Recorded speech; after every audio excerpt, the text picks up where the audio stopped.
함께 할 말씀은 요한일서 3장 1절에서 12절까지 보겠습니다. 요한일서 3장 1절에서 12절까지입니다. 말씀 보겠습니다. 보라, 아버지께서 어떠한 사랑을 우리에게 베푸사 하나님의 자녀라 일컬음을 받게 하셨는가. 우리가 그러하도다. 그러므로 세상이 우리를 알지 못함은 그를 알지 못함이라. 사랑하는 자들아, 우리가 지금은 하나님의 자녀라. 장래에 어떻게 될지는 아직 나타나지 아니하였으나 그가 나타나면 우리가 그와 같을 줄을 아는 것은 그의 참모습 그대로 볼 것이기 때문이니 주를 향하여 이 소망을 가진 자마다 그의 깨끗하심과 같이 자기를 깨끗하게 하느니라. 우리의 신분은 어떤가에 관하여 요한 사도는 하나님의 자녀다라고 분명히 선언합니다. 아버지 하나님이 우리의 아버지 되셨다. 우리는 자녀 되어졌다. 그 자녀된 자의 가 갖고 있는 은혜가 있는데 그 자녀된 자에게 주시는 그 축복이 무엇이냐? 그 축복은 사랑하는 자로서 예수 그리스도와 같아질 줄 아는. 그러니까 2절에 보면 그와 같은 줄을 아는 것, 그와 같아진다. 곧 우리가 예수 그리스도와 같아진다라는 겁니다. 예수 그리스도와 같아진다라는 건 우리가 하나님의 자녀 되었기 때문입니다. 예수님도 아버지 하나님의 아들인 것처럼 우리도 하나님의 자녀 되어짐으로 인하여 예수 그리스도와 같아진다라는 겁니다. 그것을 베드로후서는 왕 같은 제사장의 권세를 가진 자다고 얘기합니다. 예수님이 가진 그 권세가 우리 가운데 그대로 임하였고 또한 우리의 신분 자체도 하나님의 자녀 되어졌다라는 것입니다. 그렇게 하나님의 자녀된 자녀된 자가 살아가야 하는 삶의 모습은 무엇이냐? 3절에 주를 향하여라고 분명하게 얘기합니다. 우리는 매일을 살아가면서 무언가를 향하여 살아갑니다. 무엇을 이루기 위하여, 어떤 목적을 위하여 살아갑니다.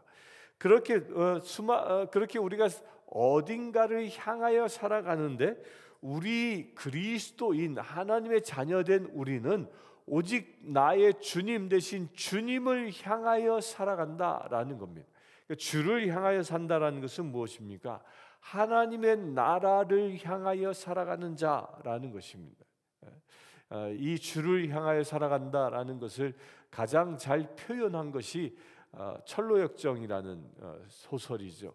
그 철로역정에 그리스도인이 하나님의 나라를 향하여 살아가는 그 좁은 길을 택하여 가는 그 여정의 끝이 어디입니까? 하나님의 나라인 거죠. 그 세상이 주는 부귀와 영화 그 넓은 길들을 다 마다하고 세상이 주는 것을 향하여 살아가는 게 아니라 오직 하나님의 나라를 향하여 살아가는 자, 이런 자가 누구라고요? 우리가 곧 그런 자가 하나님의 자녀된 자다. 그 길을 친히 걸어가신 분이 예수 그리스도입니다. 따라서 우리가 예수 그리스도를 따라 살아갈 때 주를 향하여 살아가는 삶을 살아갈 수 있게 되어지는 것이죠. 그렇게 주를 향하여 살아가는 것을 보고 자기를 깨끗하게 하는 자라는 것입니다. 우리가 주님만 바라보게 되면 내 안에 부정함이 사라질 수밖에 없는 것입니다. 우리가 주님을 향하여 내가 주님과 늘 눈을 맞추고 살아가는데 어떻게 내 안에 더럽고 추한 것들이 임할 수 있겠냐는 것입니다. 우리의 생각조차도 더럽고 추한 생각들이 틈탈 수 없는 것이죠. 왜? 나의 모든 생각을 주님께 고정하고 있다면, 주님이 주시는 말씀을 주야로 묵상하고 있다면 더러운 생각들이 내 안에 범접할 수 없는 것입니다. 곧 주를 향하여 산다라는 것은 나의 생각과 나의 모든 행실이 주님 안에서 정결한 삶을 산다라는 것입니다. 이것을 이렇게 살아가는 자가 주님의 자녀된 자라는 것이죠. 그러면서 4절에 이렇게 얘기합니다. 죄를 짓는 자마다 불법을 행하나니 죄는 불법이라. 우리가 우리 죄를 없애려고 나타나신 것을 너희가 아나니, 그가 우리 죄를 없애려고 나타나신 것을 너희가 아나니 그에게는 죄가 없느니라. 그 안에 거하는 자마다 범죄하지 아니하며 범죄하는 자마다 그를 보지도 못하고 그를 알지도 못하였느니라. 세상엔 두 종류의 사람이 있는 겁니다. 주를 향하여 깨끗하게 살아가는 자가 있는가 하면 죄를 짓는 자가 있다. 죄를 짓는 자, 불법을 행하여 죄를 짓는 자가 있다라고 얘기합니다. 그 죄를 짓는 자마다 불법을 행하니 이는 죄는 불법이라. 그런데 이 죄를 짓는 자들을 구원하기 위하여 오신 분이 예수 그리스도라는 것입니다.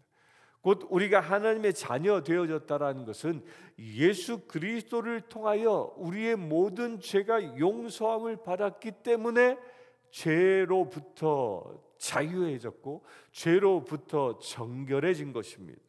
따라서 우리는 죄로부터 자유해짐으로 인하여 내가 토해낸 것을 다시 먹는 그런 개와 같이, 또한 깨끗이 씻어졌으나 다시 더러운 것에 뒹구는 그 돼지와 같이 살아가는 존재가 아니라 정결한 주의 영 가운데 하나님의 말씀 가운데 머물러 살아야 한다라는 것이죠.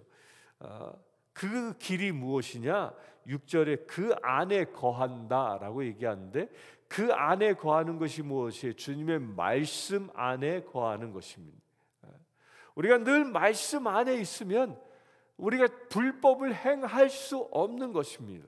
왜? 말씀은 우리의 거울이고 말씀은 우리의 삶의 인도자이기 때문입니다. 그 말씀 앞에 머무를 수 있게 되길 바랍니다. 이게 신앙생활하면서 말씀을 조금이라도 게을리하고 말씀 묵상하기를 조금이라도 멀리하면, 이 내 손에서 성경 말씀을 놓치기 시작하면 어느 순간 사탄은 우리를 틈타서 우리를 죄 가운데 인도해 버리고 마는 겁니다. 우리가 세상에 죄가 많습니다. 수많은 죄의 유혹들이 우는 사자처럼 우리를 호심탄탄 노립니다. 그러나 그럼에도 불구하고 우리가 승리할 수 있는 비밀이 뭐냐? 내가 주야로 말씀을 묵상하는 길밖에 없다라는 겁니다. 이것을 놓치는 순간, 아차하는 순간 금방 죄 가운데 빠져버리고 마는 것이 우리 인간의 속성이기 때문입니다. 그래서 7절에 이렇게 얘기합니다. 자녀들아 아무도 너희를 미혹하지 못하게 하라. 의를 행하는 자는 그의 의로우심 같이 의롭고 죄를 짓는 자는 마귀에게 속하나니 마귀는 처음부터 범죄함이라. 하나님의 아들이 나타나신 것은 마귀의 일을 멸하려 하심이라. 그 자녀들아 너희를 미혹하지 못하게 하라. 어떻게? 그 안에 거함으로 인하여, 주님 안에 거함으로 인하여, 주님 안에 거함으로 인하여 의를 행하는 자가 되어진다라는 겁니다. 우리가 주님 안에 있지 아니하고 의를 행하는 것은 엄밀히 얘기하면 다 거짓입니다. 세상에서 전도하기 가장 힘든 사람이 있는데, 그 가장 힘든 사람의 부류가 어떤 사람이냐면 예수 없이 나는 의롭다 산다라고 자부하는 사람들입니다. 나만큼 살아봐. 너 예수 믿어? 나만큼 살아봐 라고 스스로 자부하는 사람이 있죠. 이런 사람들이 구원받기 참으로 힘듭니다. 그런데 문제는 뭡니까? 그렇게 자기 의로 살아가는 것도 자기 의의 한계에, 자기의 한계에 봉착하고 나면 폭발해버리고 마는 것이 우리 인간인 것입니다. 죄의 유혹에는 죄의 유혹에 말씀 없이는 죄의 유혹으로부터 승리할 수 없음을 우리는 분명히 깨달아야 한다는 것입니다. 죄를 짓는 자마다 마귀에 속했다. 그러니까 우리가 말씀 가운데 머물면 하나님께 속하지만 말씀이 없게 되면 죄를 짓게 되고, 그 죄를 짓게 되면 누구에게 속하는 자가 된다고요? 마귀에게 속하는 자다라는 겁니다. 우리 그리스도인 가운데 겉모양은 그리스도인 같지만 그의 삶의 변화가 전혀 없는 사람, 이런 사람을 뭐라고 얘기할까요? 이런 사람들을 교회 오면 하나님께 속한 자요, 세상에 나가면 마귀에 속한 자처럼 살아가는 사람이 혹여 있다면 우리는 그 정체성부터 벗어나야 합니다. 이걸 사자성어로는 이부지자라는 얘기하는데, 두 아비를 둔 아들이다. 이 말이 뭐냐면, 아비를 둘 두었다라는 말은 말이 다른 두 가지 언어를 쓴다, 거짓말을 한다, 그런 말이 이부지자라는 뜻이에요. 그러니까 늘 아비를 둘 둔 것처럼 이 말했다 저 말했다 거짓말 해대는 것, 그런 자리로부터 벗어나야 한다. 우리 그리스도인들은 양다리 걸칠 수 있는 것이 아닙니다. 분명히 하나를 선택해야 하는 겁니다. 내가 그리스도에게 속한 자라면 하나님의 말씀을 선택하여 죄를 짓지 아니하고 마귀의 일을 멸해야 한다라는 것입니다. 그 마귀의 일을 멸하는 것은 나의 생각부터 멸해야 하는 것인데, 9절에 이렇게 얘기합니다. 하나님께로부터 난 자마다 죄를 짓지 아니하니 이는 하나님의 씨가 그 속에 거하며 그도 범죄하지 못하는 것은 하나님께로부터 났음이라. 여기서 죄를 짓지 못하는 그 이유에 대하여 얘기하는데, 하나님의 씨가 그 속에 거합니다라고 얘기합니다. 이 씨는 베드로전서 1장 4절에는 하나님의 그 사랑의 성품을 이야기합니다.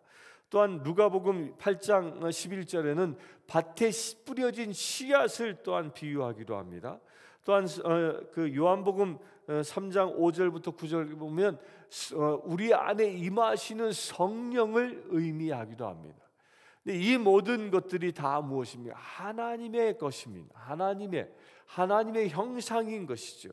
그 하나님의 형상을 이 사도 요한은 씨라고 표현했는데요, 이 씨라고 표현한 분명한 이유가 있습니다. 주님께서는 우리에게 씨를 심으셔서 우리로 하여금 그 씨앗이 발아하여 자라게 하신다라는 의미를 갖고 있는 겁니다. 주님은 우리에게 말씀의 씨앗을 숨겨줍니다. 그런데 그것이 어떻게 자라납니까? 발아해서 자라납니까? 그 씨앗, 말씀을 받아서 내 삶 속에서 행함으로 인하여 그 씨앗이 발아되고 자라나게 되고, 그것을 통하여 소중한 열매들이 맺게 되어진다라는 겁니다. 주님은 우리에게 열매 자체를 주시는 것이 아니라는 겁니다. 씨앗을 주신다. 그 씨앗이 뭐예요? 세 가지 의미가 있죠. 라고 말씀드렸습니다. 하나님의 성품을 주셨고, 하나님의 말씀, 그 씨앗을 주셨고, 또한 우리에게 그것을 관리할 수 있는 힘과 능력 대신 성령을 주셨다라는 겁니다. 그 안에 우리가 거한다면 죄짓지 아니하게 된다라는 겁니다. 무엇을 위해서? 씨앗을 발화시켜 풍성한 열매를 맺게 하기 위해서 살아간다면 죄 짓지 아니한다라는 겁니다. 10절입니다. 이러므로 하나님의 자녀들과 마귀의 자녀들이 드러나나니 무릇 의를 행하지 아니하는 자나 또는 그 형제를 사랑하지 아니하는 자는 하나님께 속하지 아니하니라. 하나님의 자녀와 마귀의 자녀가 구분되어지는 기준을 얘기하고 있는데, 그 기준이 무엇입니까? 의를 행하는가 형제를 사랑하는가를 보면 알 수 있다라는 겁니다. 그의 삶이 거짓이 없이 불의와 타협하지 아니하고 살아가는 자, 분명히 하나님의 자녀라는 것입니다. 그 의를 택한다라는 것은 무엇입니까? 하나님의 마음을 택한다라는 것이, 거짓이 없는 하나님의 그 성품을 택한다라는 것입니다. 또한 형제를 사랑한다. 그 사랑이신 하나님의 그 본성 그 자체가 나와 함께 나의 본성과 하나님의 본성을 일치시킨다라는 겁니다. 그리하여 형제를 사랑하게 되어진 거죠. 하나님은 사랑이시요, 그처럼 내가 하나님의 자녀이기 때문에 나도 그 사랑의 근원되는 삶을 살아가기 때문에 우리가 하나님께 속한 자 되어진다라는 거예요. 두 가지로 기준점을 주었습니다. 거짓 없이 사는 자, 사랑하는 자, 이런 자가 진정 하나님의 자녀임을 얘기합니다. 그래서 11절부터 보면 우리는 서로 사랑할지니 이는 너희가 처음부터 들은 소식이라. 우리 그리스도인들이 놓지 말아야 할 것, 사랑하는 것, 그리스도인의 본성 중에 본성입니다. 우리가 그리스도인이라고 하면서 이 사랑을 놓친다면, 누군가를 미워하고 누군가를 무관심해하는 그런 내 안에 내면의 모습이 있다면 회개해야 하는 것이죠. 그래야 12절에 가인같이 하지 말라. 그는 악한 자에게 속하여 그 아우를 죽였으니 어떤 이유로 죽였느냐? 자기의 행위는 악하고 그의 아우의 행위는 의로움이라. 여기서 그 행위라고 얘기한 바가 무엇입니까? 이 제사 드린 것을 얘기하는 거죠. 가인이 드린 제사는 악했고 아우인 아벨이 드린 제사는 의로웠다라고 얘기하는데, 곧 하나님의 마음에 합당한 제사를 드린 자가 의로운 자였고 하나님의 마음에 합당하지 아니하는 제사를 드린 자는 악하였다라는 말을 하고 있는 것입니다. 곧 하나님과 마음을 합하여 살아가는 자가 의롭다 칭함을 받는 것임을 또다시 얘기하고 있습니다. 오늘 하루를 살아가면서 우리가 하나님의 자녀로, 하나님께 속한 자로 주님을 향하여 살아가는 삶을 살아갈 수 있도록 이 시간 함께 기도하고